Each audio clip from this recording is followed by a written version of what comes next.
If you want to be more intentional with how you go about your life, your thoughts, how you speak, then I suggest subscribing, because I'm also giving away a free ebook. It's actually a 3-day guide. It's a clarity cleanse just to bring your energy back up. Little routines, like no crystals needed, I promise. No sage needed, I promise. So if you're interested in refreshing your energy, it's called Unclouded. I made it myself, and you guys could check that out in the description. It's going to be the first link.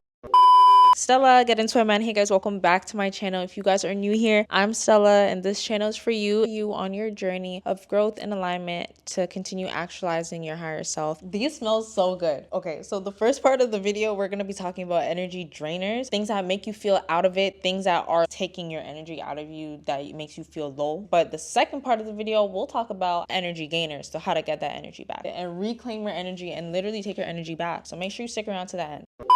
Since elementary school, we've been taught that energy is not something that could be created or destroyed. It's only something that could be transformed or transferred. So you understand that it's not people or things or circumstances or environments are literally draining your energy, but the energy that you have within you when you're around these certain energy drainers that we're going to be talking about, the energy that's within you gets low, it gets transformed to something low vibrational. Again, when I say low vibrational, I mean shame, guilt, condemnation, those type of low vibrational emotions or just low vibrational feelings. That's what that comes from. They're not literally taking your energy, but your energy is transformed into something in those moments.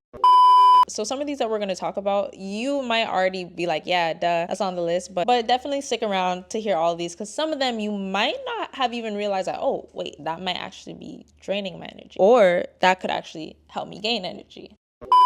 Energy drainers, number one, the news. I'm not saying it's not important to stay up to date on the world and current events. It definitely is, but it's also important how and where you get the information to educate yourself. The news is owned by companies, corporations, certain parties that control what you see, that pay for certain ads, that pay for airtime. If you are interested in getting more knowledge about the state of the world or the economy and stuff like that, do your own research. Energy drainer number two, dehydration. Dehydration literally drains your cells. You could pass out just from being dehydrated. Just drink water and drink enough of it. Energy drainer number three, sitting in low emotions, shame, guilt, condemnation. I think I'm gonna try to get a chart. It attracts more low energy situations. Energy drainer number four, work that you have to take home. Not everyone has a job that requires you to take home a load or requires you to take home mental things, but a lot of people do. If you find yourself in that position, conversation, hostile work environments, harassment, it's already draining enough to be there. Taking that home, that's another energy drainer. So those are two things that you might just have to reconsider, like switching up. A new work environment, perhaps a healthy alternative to do when you get home, so you have something that immediately you need to do. Energy drainer number five, untailored social media feeds. Some people say social media is so bad.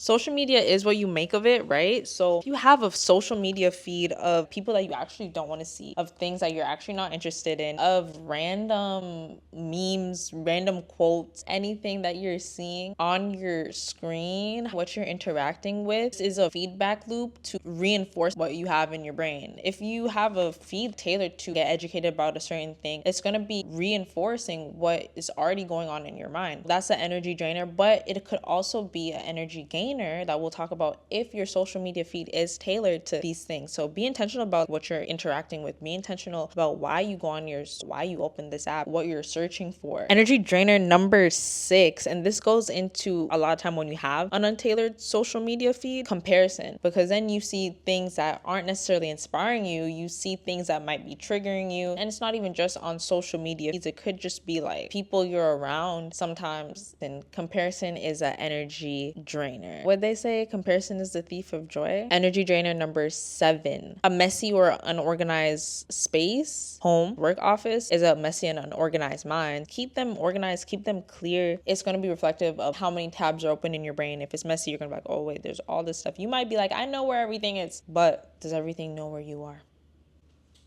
I don't know why I said that, but honestly, your brain is thinking about too many things when you're messy and unorganized. Energy drainer number 8, negative speaking in general. You don't necessarily have to be saying it to someone. You could just be saying it to yourself. You could just be saying it out loud out of like a moment of anything. Even if someone's not present to hear you, God is always present because God is in you because he made you, and he's around you because he made everything. Sometimes it comes out accidentally, but catch yourself in those moments. That's when you're like, oh, I shouldn't have said that, and actually like really be like, I'm actually sorry I said that. Like, potential energy drainer number 9 now. But I say this potentially because it could also be an energy gainer. It depends how you use it, but how you dress, how you show up, how you actually get ready. And even if you don't go outside, how you actually just get ready and be in your presence and dress, how you get ready in the morning or how you lack getting ready in the morning is a potential energy drainer or energy gainer. And then the last energy drainer, I don't think this is shocking or news. Toxic relationships or friendships,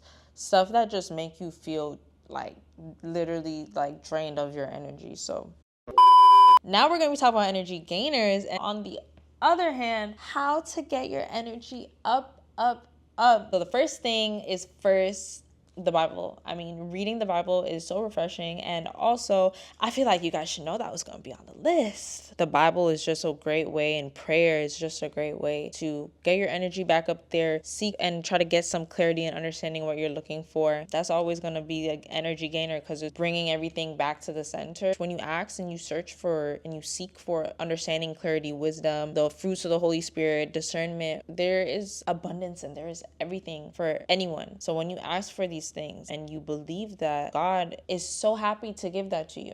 Energy gainer number 2, stretching, movement brings literally life to you, mobility to you. It's an energy gainer. Energy gainer number 3, the sun and sun baths. Sometimes I meditate in this chair actually, and I just have like the windows all the way up and the sun is like hitting me. It's so good. If the sun gives you energy, the sun gives you life. Look at these flowers. These flowers literally bloom because the sun. These pink ones, guys, these pink ones were literally closed like this, and then the sun came out and it opened. It's just so beautiful how the sun plays such a beautiful role in life. And oh, wait, I didn't even know I could do that with my camera. Okay. Sunbathe, meditate in the sun, incorporate the sun. Some cultures are literally scared of the sun, like they stay inside, like the sun's not good.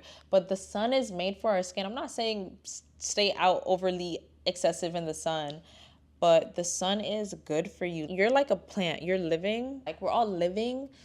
So even though we're different, we're like the same. Like there's so many verses that draw similarities between us and plants and flowers and stuff like that, and our ways and stuff like that.